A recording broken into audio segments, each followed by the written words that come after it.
বন্দে পুরুষোত্তমম, বন্দে পুরুষোত্তমম, বন্দে পুরুষোত্তমম। জয় গুরু। সকল দাদা ও মায়েদেরকে আমার আন্তরিক আনন্দিত জয় গুরু। আশা করি সকলে ভালো আছেন। পরম প্রেমময় শ্রী শ্রী ঠাকুরের শ্রীচরণে আমার ভূমিষ্ঠ প্রণাম। পরমারাধ্যা জগৎজননী শ্রী শ্রী বর্মা, পরম পূজ্য পাদ শ্রী শ্রী বরদা, পরম পূজ্য পাদ শ্রী শ্রী আচার্যদেবের শ্রীচরণে আমার ভূমিষ্ঠ প্রণাম। এবং সকলের যেভাবে চললে পরে ভালো থাকে সেই প্রার্থনা করি পরম দয়ালের রাঙারাতির চরণে। আজকের বিষয়টি একটি বিশেষ বিষয়। আলোচ্য বিষয় হচ্ছে সদ্গুরু লাভ হলে কর্মফল বদলে যায়। কিভাবে, কেমন করে?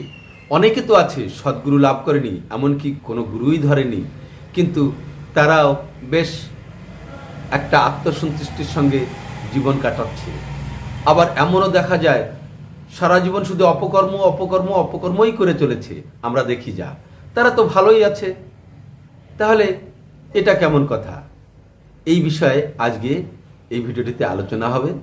তো আপনারা ধৈর্য সহকারে আনন্দের সঙ্গে আগ্রহের সঙ্গে শুনবেন, এটাই আশা রাখি। আর একটি অনুরোধ, যদি পরমপ্রেমময়ের অমৃত কথা আপনাদের হৃদয় স্পর্শ করে আপনাদের জীবনে কোনো কাজে লাগে, যদি ভালো মনে হয়, ভালো লাগে, তাহলে নিশ্চয়ই একটি লাইক, কমেন্ট, শেয়ার এবং সাবস্ক্রাইব করে আমার সঙ্গে জুড়ে থাকবেন। এটাই আমার আপনাদের কাছে বিনীত অনুরোধ। তো আজকের বিষয়টি হচ্ছে কি, সদ্গুরু লাভ হলে কর্মফল বদলে যায় কিভাবে। এবার এই কথাটির মধ্যে কি দেখা যাচ্ছে? সদ্গুরু একটি কথা, আর একটা কর্মফল। সদ্গুরু এবং কর্মফল, এই দুটো কথার থেকে আর একটু ছোট করে যদি নিই, তাহলে কি হচ্ছে? গুরু এবং কর্ম। তাহলে গুরু কে? গুরু কে? গুরু আমরা প্রায় প্রত্যেকেই জানি। গুরু তিনি, যিনি অজ্ঞানতারূপী অন্ধকার থেকে আমাকে জ্ঞানরূপী আলোর জগতে নিয়ে যায়। আলোর দিশারি, আমার আলোর পথের দিশারি, তিনি হচ্ছেন গুরু। তাহলে এই গুরু কেমন করে? আমরা 10 মাস 10 দিন মাতৃগর্ভে অন্ধকারের মধ্যে থাকি, একমাত্র মায়ের থেকে যা পাই, সাড়া পাই, সেটাই শুনি। ভূমিষ্ঠ হওয়ার পর থেকে হাঁটতে শেখা পর্যন্ত মা কাছ থেকে আমরা যা যা শিখি, তাই মা হচ্ছেন প্রথম গুরু। মা কিভাবে বাবাকে শ্রদ্ধা করে, মা কি মার ব্যবহারটা কেমন, কার সঙ্গে কেমনভাবে কথা বলতে হয় না বলতে হয়, কি বলতে হয় না বলতে হয়, আরও পাড়াপড়শিদের কিভাবে সেবা শুশ্রূষা করেন, পরিবারের গুরুজনদের প্রতি তার কেমন ভাব, এই সবগুলি শিখে আমরা মায়ের কাছ থেকে শিখি। এবং বাবা মা আবার কেমনভাবে কি করছেন, এইভাবে দেখতে গেলে মা হচ্ছেন প্রথম গুরু, তারপর বাবা, তারপর আরও অন্যান্য গুরুজন। আবার যদি দেখি, দেখা যায় কি স্কুলে শিক্ষক, শিক্ষাগুরু। এমনিভাবে গুরু কোনো সীমা নেই। এই রামকৃষ্ণ পরমহংসদেব এক জায়গায় বলেছেন যে গুরুর কোনো সীমা নেই, গুণাবাছা নেই, গুরু অনেক হতে পারে, এরকম কথাটি বলা আছে। আবার দেখা যায় ভগবান দত্তাত্রেয়ের জীবনে 24টি গুরু ছিল। কেমন? যেমন আকাশ, আলো, বাতাস, নদী, গাছপালা, ছাগল, ভেড়া, সমুদ্র ইত্যাদি। এমনিভাবে স্থাবর অস্থাবরে সর্বত্রই তার গুরু ছিলেন। তাহলে গুরু। এবার আমরা যদি একটু আধ্যাত্মিক জগতের দিকে ধ্যান দিই, অর্থাৎ ধর্মজগতে আমরা যেটাকে বলি, সেখানে আমরা দেখতে পারি কি, কুলগুরু, সদ্গুরু, এমনিভাবে গুরু আছেন। আরও কত রকমের গুরু আছেন। এমনকি যে বিষয়ে জানতে চায়, শিখতে চায়, বুঝতে চায়, সেই বিষয়ে একটি গুরু করেন। যেমন তান্ত্রিক গুরু আছেন। আরও আমরা ডাক্তারি, ইঞ্জিনিয়ারিং পড়ি, তো আলাদা আলাদা আছে। কলেজে, স্কুল থেকে প্রত্যেকটি ক্লাসে এক একটি শিক্ষক বদলি হতে থাকে। নতুন শিক্ষকের কাছে গিয়ে নতুন বিষয় আমরা জানি। তো এমনি প্রকারে কুলগুরু আমাদের জগতে আছেন। তাহলে কুলগুরুকে কুলগুরু তিনি যখন সদ্গুরু না থাকেন, সদ্গুরুর অবর্তমানে কুলগুরু জগৎটাকে চালিয়ে নিয়ে যায়। যেমন সূর্য যখন না থাকে তখন কি হয়? চাঁদ, তারা, নক্ষত্র এদের আলো দেখে আমরা পথ খুঁজে নিই, এরাই আমাদেরকে পথ দেখায়। ঠিক তেমনি সদ্গুরু যখন না থাকেন, কুলগুরু তখন। কুলগুরুকে তিনি হচ্ছেন তত্ত্বজ্ঞ গুরু, যিনি ত্রিকালদর্শী, যিনি আমার ভূত ভবিষ্যৎ বর্তমান সব কিছুই জানেন। তিনি আমাকে পথ দেখান, আমার কিভাবে কোনভাবে চললে পরে আমি ঠিক পথে চলব, তাই নয় কি? তো এমনিভাবে সদ্গুরু কে হলেন তাহলে? সদ্গুরু শ্রী চৈতন্য চরিতামৃতে একটা কথা আছে, শুনেছি যে তিনি বলেছেন, মহাপ্রভু বলেছেন যে গুরু তিনি নন যিনি মন্ত্রদাতা, গুরু সদায় তিনি হন যিনি মন্ত্র ভর্তা। অর্থাৎ নাম নামী অভেদ নামী পুরুষ তিনি, যিনি সদ্গুরু। সে কে? যেমন ছিলেন শ্রীকৃষ্ণ, শ্রী চৈতন্য, শ্রীরামকৃষ্ণ, বুদ্ধ, যিশু, মোহাম্মদ, আরও কত কত এমনিভাবে তারা সব ছিলেন সদ্গুরু, নামী পুরুষ। তার নামে তিনি যে মন্ত্র নিয়ে এসছেন, সেই সৎনাম গ্রহণ করে আমরা যখন নিজের জীবনটাকে পরিচালিত করতে থাকি, তখন কি হয়? আমাদের জীবনের যত কর্মফল আছে সবগুলি বদলে যায়। কিন্তু কথা হচ্ছে কি, এই সদ্গুরুকে ধরলে যদি বদলে যায়, এটা কেমন করে হয়? সদ্গুরু আমরা যেমন ইদানিং শ্রী শ্রী ঠাকুর অনুকূলচন্দ্র সদ্গুরু, তার দীক্ষা পেয়েছি আমরা যারা, তার নামে স্মরণ করে চলি যারা, আমরা তার মন্ত্রে মন্ত্রিত যারা, তারা সকলে সদ্গুরু লাভ করেছে কি? সদ্গুরু লাভ হয়েছে কি তাদের? আমার মনে হয় হয়নি। কেন? যেমন স্কুলে পড়তে গেলে আগে নাম লেখাতে হয়, ঠিক তেমনি সদ্গুরুর দীক্ষা নিয়ে আমি তার সদ্গুরু লাভের যে পাঠটা, যে সাধনাটা, সেই সাধনার পথে নাম লিখিয়েছি। এবার সদ্গুরু লাভ কখন হবে? আমি যখন তাকে নিজের জীবনে প্রাপ্ত হব, নিজের জীবনে তাকে আমার নিজেকে তার শ্রীচরণে সমর্পিত হব, নিজেকে উৎসর্গ করতে হব, তার আদেশ নির্দেশ পালন করার জন্য সবসময় অদম্য উৎসাহের সঙ্গে অপেক্ষায় বসে থাকবো কখন তার আদেশ পাবো। এমনি যে ভাবটা, ইষ্ট প্রতিষ্ঠার ঝোঁক, তখনই গিয়ে সদ্গুরু লাভ হবে বলে মনে হয়। সদ্গুরু লাভ কি এত সোজা? স্কুলে গেলেই যদি আমি মেট্রিক পাস করে যেতাম, অকখা ইত্যাদি ইত্যাদি গণিত বিজ্ঞান সব কিছু জেনে যেতাম, তাহলে তো নাম লেখালেই হয়ে যেত, তাহলে আমার আর কলেজে যেতে হতো না, আরও কত কিছু করতে হতো না, এত কষ্ট করতে। তাহলে সদ্গুরু লাভ করতে হলে চাই আমাদের পরিশ্রম। এই বিষয় নিয়ে পরমপ্রেমময় শ্রী শ্রী ঠাকুরের কাছে বহিরাগত এক দাদা জিজ্ঞাসা করছেন, তিনি হচ্ছেন উমেশ দা। তিনি বলছেন, ঠাকুর, নিজের ভুল ধরতে পেরেও সবসময় শুধরানো যায় না, তাতে মনে একটা কষ্ট থাকে।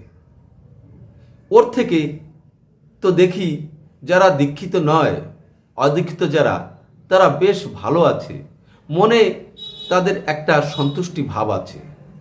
ঠাকুর বলছেন, পাঠা বলি দেওয়ার আগে ধান দুব্বা খেতে দেয়, তখনও পর্যন্ত তো সে ধান দুব্বা সন্তুষ্টি চিত্তে খায়। কেউ টোপ ফেলে মাছ ধরে, মাছেও তো তখন তা সন্তুষ্ট চিত্তে খায়, কিন্তু সেই খাবার তার সে সত্তাকে কতখানি পুষ্টি করে, তারা কি কখনো ভেবে দেখে? সদ্গুরু ধরেনি, কাজকর্ম করে, বেশ ভালো আছে, তাদের বেলায়ও তেমন। যে ভুল তার বিনষ্টির পথ উন্মুক্ত করে দিচ্ছে, বিনষ্টির পথকেই উন্মুক্ত করছে, তাকেই হয়তো সে মহাপুণ্যকর্ম বলে আঁকড়ে ধরে আছে। ওই ভুলের জমায়েত কর্মফল যখন তার ঘাড়ে হুড়মুড় করে পড়বে, তখন হয়তো সে আর নিজেকে সামলাতে পারবে না। এই কথা শুনে উমেশদা বলছেন, ঠাকুর, অপকর্ম করেও তো বহু মানুষ বেশ সুখ স্বাচ্ছন্দ্যে জীবন কাটিয়ে দিচ্ছে। শ্রী শ্রী ঠাকুর বলছেন, কর্মের ফল সবসময় হাতে হাতে বোঝা যায় না। পূর্বে হয়তো কিছু ভালো করেছে, তার ফলে এখনো সে সুখ স্বাচ্ছন্দ্যে জীবন কাটাচ্ছে। আবার এখনকার অপকর্মের ফল যখন ফলবে, হয়তো পরে দেখা যাবে, এখনকার অপকর্মের ফল পরে দেখা যাবে। মোটের পর কর্ম অনুযায়ী ফল ফলবেই, সে আজই হোক আর কালই হোক। তবে মানুষ যদি ইষ্টার্থী হয়, তখন তার ভালো মন্দ যা কিছু সব কিছুকেই ইষ্টার্থ পূরণই করে তুলতে চায়। আর ওই মহড়ায় পড়ে তার সব কিছু একটা শুভ নিয়ন্ত্রণ হতে থাকে। তাই বলে সদ্গুরু লাভ হলে কর্মফল বদলে যায়। এখানে একটুখানি বোঝার আছে। কি জিনিসটা বোঝার আছে?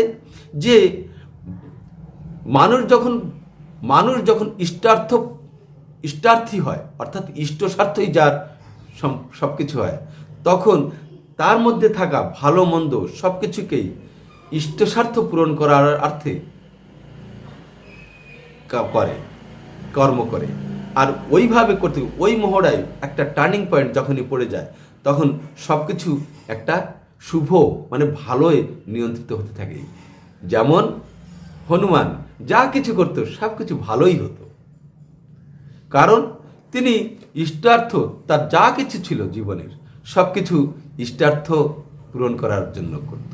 তাই ঠাকুর এক জায়গায় বলছেন যে ভক্ত অনেক দেখেছি, অনেক দেখা যায়, কিন্তু হনুমানের মতো আর একটি পাওয়া দেখা যায় না। এবার উমেশদা বলছেন, আপনি বলছেন সদ্গুরু লাভ হলে কর্মফল বদলে যায়, সেটা কি করে সম্ভব? একটু যদি বুঝিয়ে বলতেন। শ্রী ঠাকুর বলছেন, ধরো তোমার কর্মফল এমন আছে যে একটা সময় বাড়ি ছেড়ে, ঘর ছেড়ে পথে পথে ঘুরতে হবে। ধরো তোমার স্ত্রী তোমাকে এত উত্ত্যক্ত করছে যে বাড়িতে টেকা তোমার দায়। তোমার তখন পথে পথে ঘোরা ছাড়া আর উপায় নাই।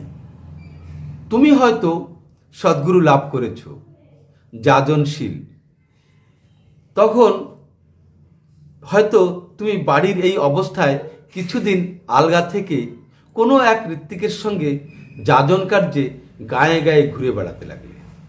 যাজন কার্যে এত মগ্ন হয়ে গেছো, ইষ্টস্বার্থ প্রতিষ্ঠায় এত মগ্ন হয়ে গেছো যে তোমার মন শরীর সব ভালো হয়ে গেছে।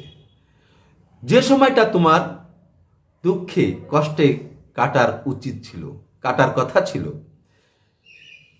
সেই সময়টা তুমি ইষ্টস্বার্থ প্রতিষ্ঠার হিল্লে পড়ে পরম আনন্দে কাটালে, পরম আনন্দময় হয়ে উঠল তোমার। এই রকম হয়। তখন উমেশদা মুখে চেহারায় আনন্দ উদ্ভাসিত হয়ে উঠল। সে হেসে বললেন, ঠাকুর, আপনি কি করে জানলেন আমার বিষয়? আমি তো আপনাকে বলিনি। আপনি যে উপমাটি দিয়ে বুঝালেন, সে ঘটনাটি সম্পূর্ণ আমার নিজেরই ঘটনা। তখন ঠাকুর বললেন, আমি কলাম কই, তুই তো কওয়ালি। বস্তু, ব্যক্তি, পরিস্থিতি যেমন বোধ জাগায় মাথায়, তাই কই, না হলে আমি যে শালা কিছুই জানি না। ঠাকুর এখানে নিজের পরিচয় দিলেন। অ্যাবনর্মালি নর্মাল, আবার ওয়াইজলি ফুলিশ। ঠাকুর সর্বজ্ঞাতা, সব কিছু জানেন, অন্তর্যামী, কল্পতরু, তার কাছে কিছু অজানা নেই। তাহলে সদ্গুরু লাভ করতে হলে কি করতে হবে? ইষ্ট স্বার্থ পরায়ণ হতে হবে। গুরু যা বলে দেন তাই করতে হবে। তাই আমরা এর আগে কতগুলি ভিডিও করেছি, সেখানে আছে যে স্কুলে গেলেই তাকে ছাত্র বলে না, মন্ত্র নিলেই তাকে শিষ্য বলে না, হৃদয়টি সর্বদা তার আদেশ পালন করার জন্য উন্মুক্ত রাখতে হয়। তিনি যা বলে দেবেন তাই করতে হবে, বিনা আপত্তিতে, বিনা ওজরে, বরং পরম আনন্দে। সদ্গুরুর আদেশ পালনের মতো আর মন্ত্র নেই।